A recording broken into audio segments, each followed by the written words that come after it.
We fit to each other like the reverse side of a jigsaw, painting the picture ourselves as we slot into hugs, my binder, your boobs. It's almost funny how we've switched since we first met. But there is something holy in us, a healing I never knew I needed for a child who never knew the healing existed. There is healing in your expert hands, smoking out my eyeliner to the exact right level of androgyny, so I walk out the room feeling like a bonfire.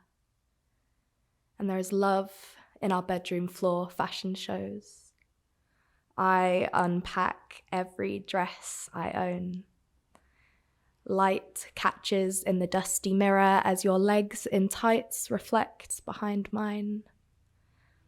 There is something deeper in this exchange. Gold light on bare shoulders, the way you and I both look down. Do you like my bralette? It's okay to look. And it's okay to watch you trying on my dresses, seeing them settle on you in a way they never quite did on me. I like the way one in particular sits on you. Tight cut and grey with your flame bright hair, you look like a comet crashed to earth in my room.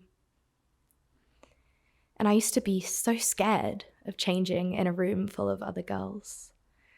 It was a room full of suns I could never look at directly, so I never got to experience the simple joy of this moment until now. Watching you slide silk up your legs, zipping you up, stepping back to take in the picture, then giving you the mirror all to yourself. Every action I infuse with love, because you never got to experience the simple joy of standing in a bedroom trying on dresses, finding the fits you love the most, cinching the robes of femininity. They fit you well, I say, and I'm right. You look so beautiful right now. So beautiful. You have always been this beautiful. You chose your name without knowing it means goddess. I think this was the universe telling you who you are. Call me the flower, but not the garden. Don't say but no, I'm the carnation buttonholed in your neighbor's coat with pansies like bruises blooming underneath. Let me be touched only by lavender smoke, anointed with violets that wind around this sickened head. See me grow wildly.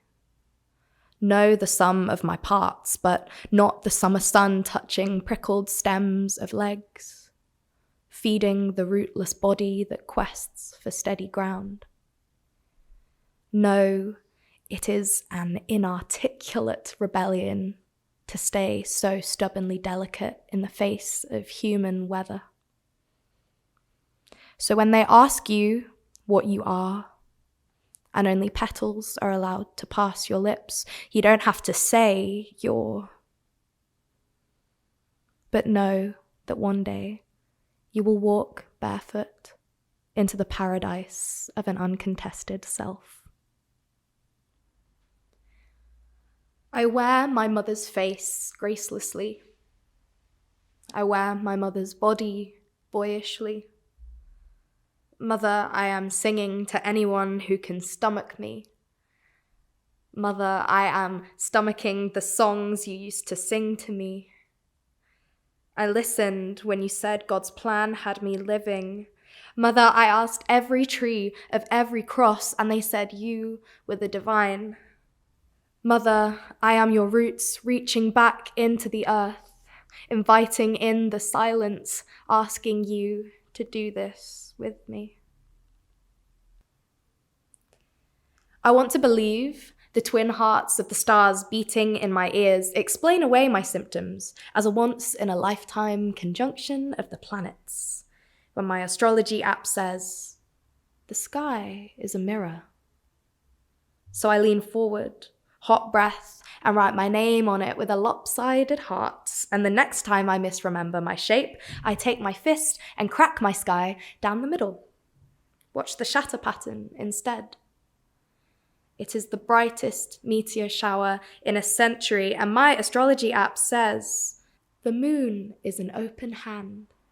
Now I am slipping through the gaps between my fingers, and all my old universes built from the dust under my fingernails are collapsing inwards, and I'm still trying to call it a rebirth when my astrology app tells me the universe extends infinitely. And I am an outstretched hand extending to reach it. Somewhere along the way, this AI jargon with purposefully sketchy outlines of Saturn started to feel like a communion with the stars. Even when it tells me to avoid hazelnuts, mornings, political arguments, and seek out ribbons, existential angst, and green tea. Like there might be someone in the ether, digital or galactic, who might see beyond what I am to what I could be. My astrology app loading screen tells me the sky is a mirror, the moon is an open hand, the universe extends infinitely, the only way out is through. But I can't see my moon through the dull windows, so fuck it. I throw my phone across the room. A flash of blinding light, and there you are, fanned with the warm breath of your reflection. The ghosts slip out of you with the ease of a swimmer. One who always smiles prettily, who dabs the corner of her mouth with a napkin and finds it stained with blood. She is the one who writes good poems about the trees and the birds and about dying. It's a comfort to know she's suffering. We all have to pay. One licks her teeth and slinks behind her.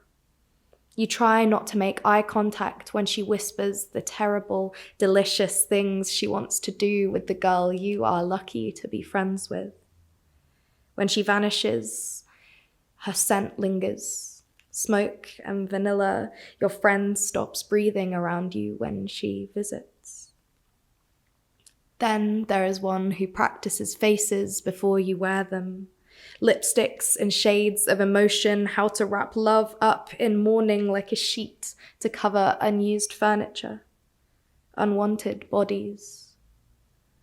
There is immediacy in her mourning deaths, in her head swiped off with a great cat's paw, replacing your own. Here is the game we start to play. There is one who is always dying in new and inventive ways. She quickly becomes your favorite hobby, staging plays with her tape shapes in the driveway, acting out the next catastrophe. It's all right. She never knew anything different. She was born for this. Expects it.